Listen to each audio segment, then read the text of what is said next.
Hello, you wonderful people. I hope you're having a good one. So, for the past couple of months, we had monks, biology teachers, so called counselors, and police telling people how they should go about their personal life. So, I thought maybe I'll also share my opinion about it. Because why not, right? So, today, let's talk about gender roles. And to talk about gender roles, let's try and figure out where they came from. And to do that, we go back to basics. So let's go to Stone Age. Kalyuge Nangane. So what happened in the Stone Age was this man who was physically, biologically, and anatomically stronger went hunting, right? Under really bad and harsh circumstances, they had to work really hard with minimum resources, with a lot of survival instincts, right? The woman predominantly stayed home and sort of ran the household. They managed the household because at the time it was a necessity. Why was it a necessity? Because women biologically had the capacity of childbearing and breastfeeding, and it was in the jungle, no, Kaleni. So the offsprings, little babies, had to be protected from other predatory animals. Right? Makes sense? So at the time, there were no nannies, no creches, and no extended families. So at the time, it was a necessity. Yeah? And then we slowly started becoming more civilized. Yeah? People started cultivating. And this became another thing that men predominantly did alongside hunting. So they would once again spend most of their day outside home. They would engage in heavy labor intensive activities where the women predominantly were full-time housewives. Now they stayed home, they managed household, they did washing, cleaning, cooking, they attended to their children's increasing needs, looked into their studies, and all of that and all of that. And when the man came home at the end of the day, they would also look into their needs. But the funny thing about this is, these jobs that I just mentioned, all these cooking, cleaning, washing, looking into children, their studies, looking into the husband, the elderly, and all of that, eventually, with time, became women's duties, right? Now, all of that work and the entire gamut of the work became women's duty. So much so that they became the obvious and the expected of a woman. Now, eventually, women also started going into the paddy field. They also started engaging in these labor-intensive activities, all the while fulfilling these women's duties. And soon there were different forms of trade, and the woman who was predominantly so far depending on the man for all their financial needs also started getting into these little ventures. They started baking, some stitched clothes, some grew vegetables, all the while fulfilling those women's duties. Expected, no? And now we are in the information era.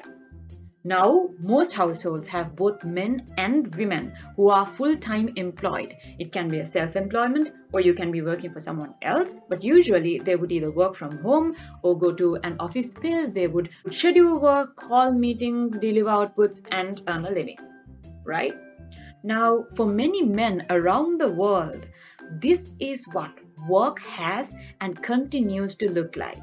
But the funny thing is, most women now also would work from home or either go to an office space. They would schedule work, call meetings, deliver outputs, and earn a living, all the while fulfilling those women's duties.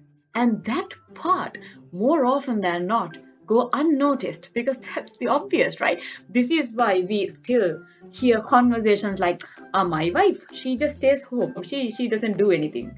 And this is even worse when you're working from home. Your husband would come home and be like,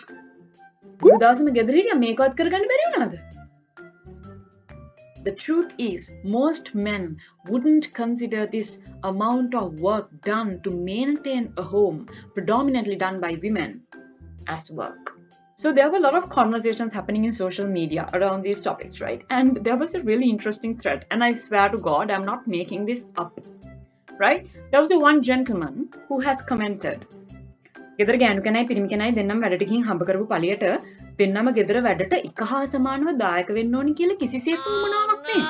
මොකද ලංකාවේ කාන්තාවන් ගොඩක් වෙලාවට එයාලා රස්සාවලට ගියත් පවුලේ බර වැඩි හරියක් දරන්න ඕනේ පිරිමි කෙනා කියන මතය තමයි තාම ඉන්නේ. Now this gentleman I'm sure would have done some study, some research because now he is speaking on behalf of the rest of the women in Sri Lanka. So apparently this is how we think. Pretty sure he has done his study though. And he goes, ඒ නිසා මම හිතන්නේ ගෑනු කෙනත් රස්සාවක් කරපු පළියට පිරිමි කෙනා ගෙදර වැඩි බරක් අදින ගමන් ගෙදර දොරේ වැඩවලට එක හා සමානව දායක වෙන්න ඕනි කියලා. ඒක මම හිතන්නේ සාධාරණ තර්කයක් කියලා. ගෙදර ආර්ථිකය දුවන්නේ දෙන්නගෙම සමාන මූල්‍ය දායකත්වයකින් නම් ඔන්න කිසිම අවුලක් නැහැ. Okay. So now it is to do with how much money each of you bring to the table, huh? Okay. All right. And this is the funniest part, right? I laughed so much reading this and I really thought it would be a shame if I didn't share this with you. So he goes, ඒ වගේම ගෙදර gas එක ඉවරුනහම ඒක උස්සන් ගිහින් අලුත් gas එකක් ගියන එක. හදිස්සියකට ගහකට නගින එක. ගෙදර ටැප් එකක් කැඩුනහම ඒක හදන එක. ඉලෙක්ට්‍රික් වැඩ කරන එක. ගෙදර අලුත් වැඩියා කටයුත්තකට බාස්ලා හොයන එක. ගෙදර ඉදිකිරීම් වැඩක් කරද්දී ඒ මිනිසුන්ට උදව් වෙන එක. වහලෙට නැගලා වහලේ හිර වෙලා තියෙන දෙයක් අරන් දාන එක. හදිස්සියකට වලක් කපන එක. සවල උදැල්ල අතට හුරු කරගන්න එක වගේ දේවල් ගෑනුන්ට පුළුවන් වෙන්න ඕනේ. මොකද මේවා පිරිමින්ගේ වැඩනේ. පිරිමි මේවා කරනවා හරි අමාරුවෙන්නේ පිරිමි කරන්නේ. I was like, are you hearing yourself? I mean, is this what you think the role of a man in a house is? හදිස්සියකට ගහකට නගින එක, හදිස්සියකට වලක් කපන එක. So this is why you think we women get married to men so that we have someone at home who can quickly fix taps and everything. It's like අයියෝ මේ tap එක කැඩිලා දැන් සතියක් වෙනවනේ. කසාදයක් බැඳ ගන්න ඕනේ. මේ ඒක නෙමෙයි why are you getting married when නෑ මෙන් හදිස්සියකට වලක් කපා ගන්න කවුරුත් නෑනේ. must get married men. Is this why you think women get married? Now this is not just a disgrace upon men. I think it's a disgrace upon the entire mankind, both women and men, to think that there are people who get married for all the wrong reasons like this. I mean, you get married so that you have a companionship, a lifelong support. Not so that you have someone who can හදිස්සියකට වලක් කපාගෙන and gas cylinder උස්සන් යන්න. I mean, really? And there was another comment. අනික පිරිමියෙක්ගේ ආරක්ෂාවක් නැතුව රෑකට ගමනක් බිමනක් යන්න බැරි තොත්ත බබාල වෙන්න බෑ ගෑණියෙක් උනා. ගෑනු පරිසම් කරන එක පිරිමින්ගේ වගකීම නෙවෙයි. Okay. So කාගෙන්ද ගෑනු පරිසම් කරගන්නේ ඕනේ? පාරේ යන පූසන්ගෙන් බල්ලොන්ගෙන්? කැලේ ඉන්න සත්තුන්ගෙන්? කාගෙන්ද මහත්තයා පරිසම් කරගන්න ඕනේ ගෑනු? And after all of this conversation somewhere a really young dude had put a comment saying, "Ammo ithin me wage gෑනුන්ට කරගහන පිරිමි පව්." Do you realize how funny that sounds? So every day the woman cooks, cleans, looks into children, looks into the other household matters, looks into parents, their extended families and all of that every day. And the man, according to y'all, වලක් කපනවා හදිස්සියකට ගහකට නගිනවා හදිස්සියකට gas සිලින්ඩරේ උස්සන් යනවා. එතකොට හරියට බැලුවොත් කවුද කාටද කර ගහන්නේ? Going purely by this man's definition, which I completely disagree. But it's funny that these terms are still in use. පිරිමිය ගෑණියෙක්ට කර ගහනවා. What does that even mean? See, with groundbreaking technologies, innovation, communication and technologies, the world has come a long, long way from where we were at the Stone Age. The way people operate, how we live our lives has drastically changed over these centuries of years. And it's a fact that over these years, the woman's role has split itself into multiple different roles, and to date, we hear all these stories of women struggling to manage between these multitude of roles that they play. Strangely for men though, their role has more or less stayed the same over the years. And the concerning fact is that most men and women think that that is quite normal. That is how things should be. It's okay. But here's the thing. If you believe in equality at all, and if any norm is putting a disproportionate amount of pressure on one group as opposed to the other, that is fundamentally far from the ideal. Things that were relevant and even necessary in the Stone Age shouldn't ideally be relevant or applicable to the era that we are living in right now. Now we hear a lot of complaints, some arguments on things that women today can't do. No, අද කාලේ ගෑනුන්ට පොල් මිරි කන්න බෑ. වතුර කලේ උකුලේ තියන් යන්න බෑ. හාල් ගරන්න බෑ. ඒවටම හරියන්න මාකටිං කාර්යය ඔය ගෑනුන්ගේ නොහැකියාවෙන් හරි ප්‍රයෝජන අරගෙන they have come up with all these product innovations. ගල් වැලි ඉවත් කරපු හාල් තියෙනවා, පොල් මිරි ගනවා වෙනකොට බ්ලෙන්ඩර්ස් තියෙනවා. එතනින් ගියාම ටැප් එකෙන් වතුර ටික ළඟට ගෙනත් දෙනවා. All these different innovations ගෑනුන්ගේ නොහැකියාව වහගන්න. What? Like, okay, all right. So let's keep that aside for a minute. Let's look at something else. So there's this amazing thing, an amazing new innovation called a car. So when you have that, would you still walk and walk and walk miles to get to the town? Would you do that? So how does it work? When men use it, it is booming technology, groundbreaking innovation, product development. And when women use it, බැරිකම වහගන්න හදපුවා. නැත්තම් නැහැකියාව වහගන්න ඕවා තමයි දීලා තියෙන්නේ. So imagine this. A lion is coming your way, right? You have a gun and a stick that you can use. One of the two. So would you use the stick to fight the lion and save your life like the man in the Stone Age did? Or would you opt for the gun, which is like so much better, faster, easier? And in fact, if you still opted for the stick, will majority of sensible, intelligent people consider you more masculine or dumb? Do you get what I mean? Just because it was the best thing to do then doesn't mean it's the best thing to do now.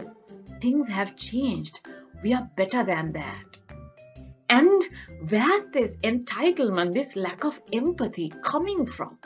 Have you ever thought about that? I mean, haven't we heard of men who complain, "Ammo adda mulu game attu gaya macha ekka wachenikin hondai kiwwe naha. No appreciation whatsoever. Ni gyanuntu daw kala wadak naha macha. Kisima naha, kisima hondak naha. Gunamaku." So you did this once a month. And you feel so entitled that you should be appreciated, you should be thanked for this great effort that you put forward. Who does this for the rest of the 29 days? And have you ever thought of appreciating, thanking the woman who does it for the rest of the month? No, so entitled. I mean, some men sound as if they're tenants in the woman's house. They would be like, "I helped her with the household chores today. I helped her with the child. I washed one nappy." Oh, I mean, I didn't know that you were living in her house. Do you also pay rent? And I thought this is your child too. Who is the father? And when a newborn is brought home, some dads are even scared to go near them. Some are not even allowed to hold them.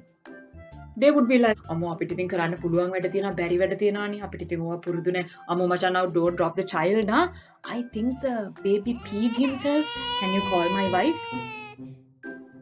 But isn't this your wife's first baby too? Yeah, but she's a mother, no? Yeah, she just became one. I mean, just so that we are clear, women don't get this parenting wisdom and experience from birth. They also learn as they go on, just like the father. I can't believe I had to say that. And when we talk about these things, most men will be really offended. They would be like, "Ammo මේ western concepts අරගෙන ඇවිල්ලා මෙතන විනාශ කරන්න හදනවා. මෙච්චර කල් කිසි ප්‍රශ්නයක් තිබ්බේ නැහනේ." There was no problem so far. Now we are just trying to create a problem. So two things there. The first one, ප්‍රශ්නයක් නැහැ කියලා කියන්නේ ඔයානේ. So most men will proudly stand up and say there's no problem. I'm pretty sure they didn't bother to ask their mother or their wife or whoever, the woman that they know in their life, just to get a confirmation that everything is okay, everyone is happy, they are all enjoying their lives, maybe to ask if they got that companionship, that support that they wanted, that they expected. I'm sure they wouldn't have bothered to ask that. It's like a white man coming forward and proudly saying there's no discrimination against black people.